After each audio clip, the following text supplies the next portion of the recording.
زه دا وایم چې د مسلمانانو د عزت نسخه هغې په دنیا کې واحده نسخه ده چې هغه د جهاد نسخه ده. نن هم مسلمانان چې د کومو حالاتو سره مخامخ دي، نن چې د مسلمانانو حاکمان په کومه بزدلي کې زندگی تیروي، زما په الله قسم نن د مسلمانانو که په عربو کې دي که په عجمو کې دي چې کوم حاکمان زما پر سر باندې دي الا ماشاء الله د یو دوو سما سوا چې هغې نن د دې کفارو سره د منځو حیثیت لکه د کور منځه چې د سړي په کومه اراده باندې او د سړي پر کومه خبره باندې او د سړي په کوم شکل اطاعت کوي، نن د مسلمانانو حاکمان د کفارو منځي جوړې سوي دي. د هغې وجه څه ده؟ د هغې په دماغ کې حب الدنیا چې زما اقتدار ته نقصان نه ورسیږي او کراهیت الموت چې زما مرګ پر ما باندې راونه رسیږي. نن د مسلمان شان په دغه شکل باندې نن د مسلمانانو د بچانو هغه حالات دی ویني چې هغې په ورونو کې په کوم شکل سوځل کیږي، د هغې هغه نازک ماشومان چې د هغې چغې د غرو په لمبو کې آواز. لیکن د الله په ذات قسم داسې ورمعلومیږي لکه سړی چې یو گیم ګوري، لکه سړی چې یو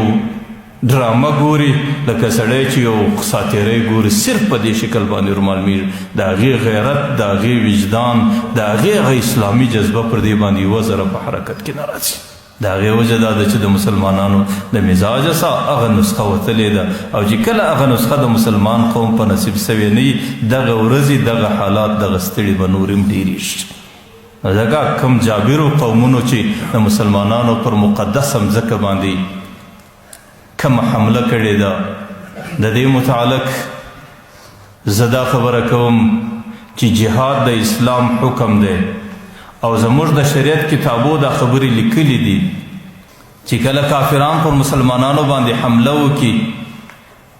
د هغې ملک پر ټولو مسلمانانو باندې جهاد فرض عین ګرځي. بیا لکه لمونځ چې فرض عین دی،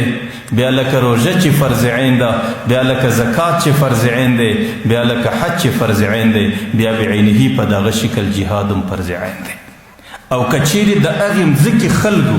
د هغې وطن خلکو د دې کفارو مقابله نسوه کولی، نو بیا د دې سره چې په سرحد کې کم متصل خلک دي پر هغو باندې بعینه داسې فرض عین ګرځي لکه پر دوی چې څنګه فرض عین. او که هغه د څنګ خلکو هم دفاع نسوه کولی، بیا چې در مشرق او در مغربه پورې څومره مسلمان قومونه دي پر هغې ټولو باندې جهاد داسې فرض عین دی لکه پر سړي باندې چې لمونځ فرض عین دی، لکه پر سړي باندې چې روژه فرض عین ده، لکه پر سړي باندې چې حج فرض عین دی. بحر الرائق خو لیکلي دي ولو ان امرأة سبیت فی المشرق،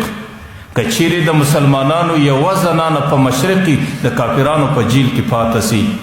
لوجب على ما فی المغرب تخلیصها، در مغربه پورې چې څومره مسلمانان دي پر دې ټولو باندې د هغې خلاصول فرض دي. نن تاسو ورسئ د فلسطین 2000 قیدیان د دوی په جیل کې د اسرائیلو په جیل کې ناستې دي، په هغې کې غالبا 4,500 خالي زنانې کې ناستې دي چې هغې د هغه جابرانو په لاسو کې دي، چې هغې د هغه درندګانو د هغه خونخوارانو په لاسو کې، هغې په کلونو زندگی په جیلو کې تېره کړې ده، هغې په میاشتو زندگی په جیلو کې تېره کړې ده، هغې عمرونه ټول په جیلو کې تباه کړو. نو ما درته ویل چې بیا خو د مشرقه څخه در مغربه پر ټولو مسلمانانو باندې جهاد فرض عین دی.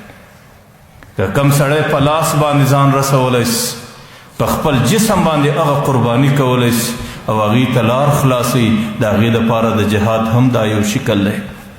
لیکن که چیرې په لاس باندې سړی ځان نسي رسولی چې په کوم ځای کې د دې مسلمانانو مدد په مال او په دولت باندې کېږي، په مال او دولت باندې بیا مدد کول پر دې سړي باندې ضروري دی. او که د کم سړي ژبه کار کوي په هغې باندې په ژبه باندې، که کم سړي قلم کار کوي د هغې په قلم باندې، که د کم سړي ټویچ کار کوي، که د کم سړي فیسبوک کار کوي، که د کم سړي کومه آله کار کوي چې د هغې په ذریعه باندې دی د مجاهدینو مرسته وکړي، پر هغې باندې دا ضروري ده چې هغې به د مجاهدینو مرسته کوي او خپل همت به د دې مسلمانانو سره ملګری کوي او د خپل همت په خاطر به دې مسلمانانو ته دعاګانې کوي او د دې خونخواره او د دې درندګانو او د دې ظالمانو د دې د مخنیوي په خاطر باندې چې د انسان یوه ذره یو عمل په وس کې راسي، که چیرې هغه عمل په دې عمر کې وسپروي، دا سړی به د قیامت په میدان کې د الله په حضور کې په مجرمانو کې راپورته کېږي. حالانکه ما او تا خو مسلمانان یو او هغې مسلمانان دي او د مسلمان مثال د یو جسد دی. په یو جسد کې چې کله پر سترګه باندې تکلیفي پکار دا دی چې دا ټول بدن او دا ټول بدن عام طور ورسره نه آرام وي او چې کله پر سر باندې درد نور بدن آرام نسی کولی چې کله د بدن یو اندام په درد کې نور بدن اندام آرام نسی کولی نه زما استا زړه زما استا دماغ زما استا فکر زما استا شغل او زما استا نصرت زما استا کومک او زما استا د زړه مینه او د خولې دعا دا پخار دا دی چې په دې وخت کې د دې مسلمانانو سره چې په کم شکل کېدی سي په هغه شکل ورسره ملګري زه خو دا وایم چې په کم ځای کې د دې مسلمانانو متعلق که د چاندي ځای راسي پکار دا دی په چانده کې مسلمان حصه واخلي که په کم ځای کې یو مظاهره راسي یا یو جلسه راسي یا د دې دپاره یو لاریون راسي او دا د مسلمانانو د همت مسله ده چونکې زما په وس کې اوس دومره خبره ده نو پکار دا دی چې په هغې کې زه ځانه وسپوم په هغې کې زه کومک و مدد وکړم